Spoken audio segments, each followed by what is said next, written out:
हे friends, तो finally बात करेंगे नेटफ्लिक्स की सीरीज दी वॉचर के बारे में, जिसे आप अपने हिसाब से पहला सीजन भी कह सकते हो या फिर मिनी सीरीज भी, जो कि मेरे हिसाब से तो एक सेटिस्फाई एंड पर खत्म हुई है। हालांकि एंडिंग अब भी कहूंगा रियल इंसिडेंट्स की तरह पूरी तरीके से सॉल्व नहीं की गई है, लेकिन फिर भी जो एंडिंग है वो हमें सेटिस्फाई तो करती ही है, जिसे ओपन रखते हुए क्रिएटर्स की तरफ से सीजन 2 के द्वार को भी खुला रखा गया है। बाकी अगर शो अच्छा परफॉर्म करता है तो नो डाउट इसका सीजन 2 भी आ सकता है, लेकिन कहानी सेटिस्फाई एंड पर खत्म हुई है, जिसके सीजन 2 को मैं तो देखना नहीं चाहूंगा। बाकी अगर अप्रोच अच्छा रहा तो उसे भी मौका दे दिया जाएगा, लेकिन यहाँ पर बात चल रही है पूरी तरीके से सिर्फ इसी सीरीज की, जिसे नेटफ्लिक्स पर एक अच्छी खासी डब के साथ रिलीज किया गया है। बट अनफॉर्चुनेट आप इस शो को अपनी फैमिली के साथ बैठकर नहीं देख सकते। बाकी हर एक एपिसोड्स की लेंथ 45 से 50 मिनट के आसपास की है, जिसकी इस पूरी सीरीज को कंप्लीट 7 एपिसोड में किया गया है। जिनसे हटकर अब बात कर ले शो की कहानी की, तो ये ट्रू इंसिडेंट्स पर बेस्ड फिक्शन स्टोरी है, जिसकी अनसुलझी मिस्ट्री को नेटफ्लिक्स वालों ने अपने हिसाब से लोगों के सामने प्रेजेंट किया है, जहां हम बर्नॉक फैमिली को देखते हैं और उन पर आई हुई वॉचर जैसी मुसीबत को भी, जो कि उन पर और उनके घर पर क्यों और किस लिए नजर बना कर रखा है, उसका अगेन जवाब आपको ये सीरीज अपने ही स्टाइल से देती है, वो भी एक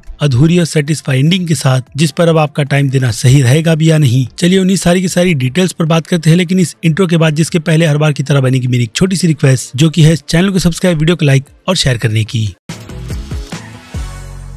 तो फ्रेंड्स, तो रोटेन टोमेटो और IMDb के स्कोर को देखकर डेफिनेटली आपका मन इस सीरीज को बिल्कुल भी देखने का नहीं करेगा, लेकिन मुझे लगता है आपको उन्हें इग्नोर कर बस इस सीरीज के पहले एपिसोड को एक मौका देना चाहिए, जिसके बाद फिर क्या आप खुद ही बैठकर इस पूरे शो को बेंच वॉच करते हुए सीरीज खत्म करोगे, जो डेफिनेटली मेरी नजर में एक वन टाइम वॉच के हिसाब से काफी अच्छी सीरीज है। इतनी अच्छी कि मैं ये बात तो दावे के साथ कह सकता हूँ कि जो रेटिंग इस शो को दी गई है वो पूरी तरीके से गलत है, क्योंकि अगर आप इसकी असल कहानी पर भी नजर डालोगे और हाँ पूरी की पूरी इन्वेस्टिगेशन पर भी, तो उन सभी को ध्यान में रखकर नेटफ्लिक्स वालों ने जो अपने शो की खुद की फिक्शन स्टोरी बनाई है वो उसे डेफिनेटली जस्टिफाई करती है। ऊपर से सभी एक्टर्स की काफी अच्छी सी परफॉर्मेंस, जहाँ कहीं कहीं पर थोड़ी क्रिंज सी लगती है कुछ एक्टर्स की परफॉर्मेंस में, जो कि आप डेफिनेटली सीरीज देखकर समझ जाओगे। इसके अलावा शो की जो कंटिन्यूटी है, हाँ इसकी एडिटिंग के मामले में वो कहीं कहीं पर वर्क नहीं कर पाती, लेकिन इतनी भी नहीं कि आप इस सीरीज को देखते वक्त बोर हो, जो कि मैं तो बिल्कुल भी नहीं था, जिसमें हर बार स्क्रीन पर देखने के लिए कुछ न कुछ चल ही रहा था।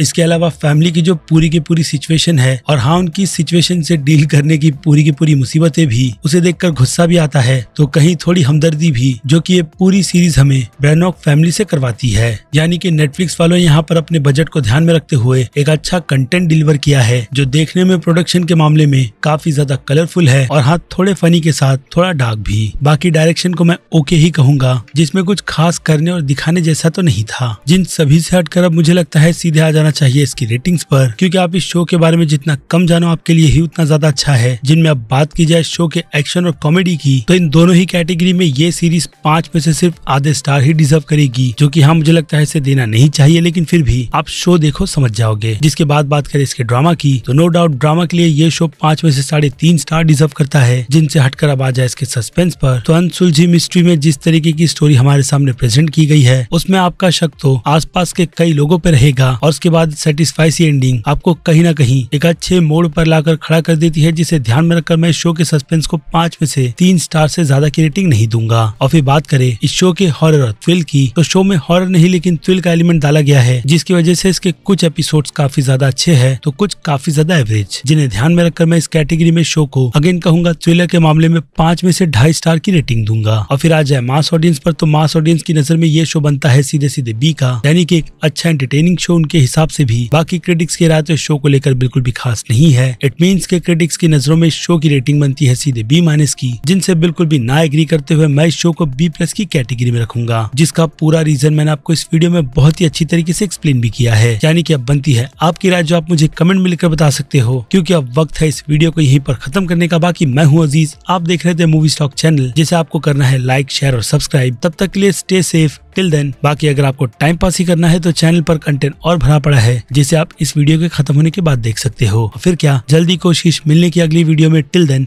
बाय।